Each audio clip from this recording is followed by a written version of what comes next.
Welcome to the Rent to Rent Success podcast, the only podcast entirely dedicated to helping you achieve rent to rent success. We talk about the ethical way to get you started in property without buying it. This is our place to inspire each other to believe bigger, to be bolder, and to be game changers for good. Property investors and sisters Stephanie and Nicky Taylor are your guides on this exciting ride. Let's start up the engines and get ready to fly.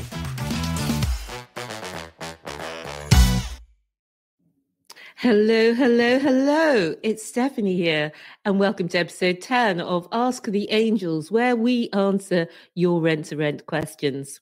If you'd like to have your question answered, go to renttorentsuccess.com/ask and record your question for me to answer.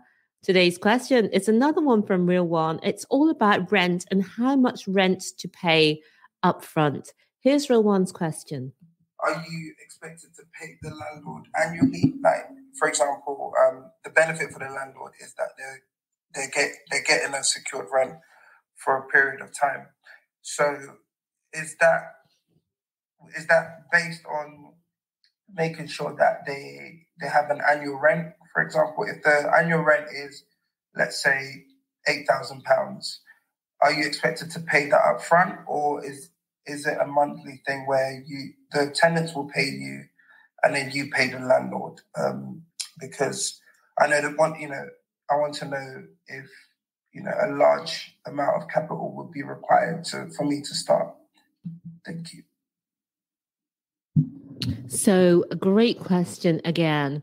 And I'm going to answer it for you.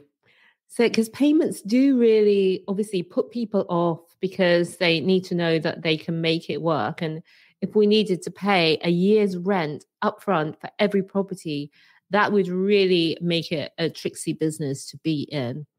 So the typical arrangement is to pay 1 month's rent upfront.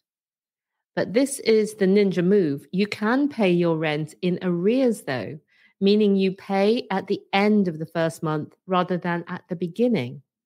And then, as you say, you'll be collecting the rent from tenants before you pay the rent to landlords or letting agents. So landlords are much more likely to agree to this, as it's what they're used to from working with letting agents. And do listen to episode Ask the Angels number 5, which you can, I'll tell you where to find it in a moment. Listen to Ask the Angels number 5, which is all about exactly when to pay landlords, as that will help your cash flow too. You can listen in your podcast app, or it's also at renttorentsuccess.com/ATA5 for Ask the Angels 5. In summary, it's good news. You pay your rent monthly, not annually. And if you set things up right, you pay rent to landlords after you collect it from tenants, which is what you thought, isn't it? And that's what you'd said in your question. And as I mentioned, check out that other podcast episode to learn more about how to do that. renttorentsuccess.com/ATA5. So hope that was useful for you. If you would like to get your question answered like Real One did, go to renttorentsuccess.com/ask, record your question, and we'll record an answer for you for a future episode. Or if you want to go deeper and get the free Rent to Rent Success guide and masterclass, go to renttorentsuccess.com/guide, and we'll send that across to you. That's all for now. Have an amazing week. See you soon. Bye for now.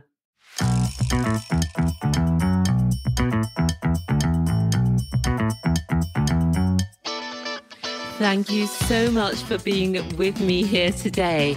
If you would like more, we've written the #1 best-selling book on rent to rent. You can find it at renttorentsuccess.com/book.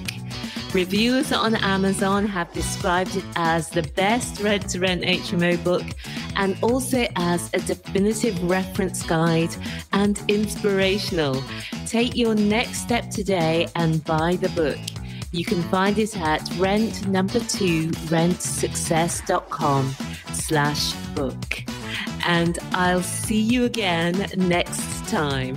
Until then, remember, Believe bigger, be bolder, be a game changer.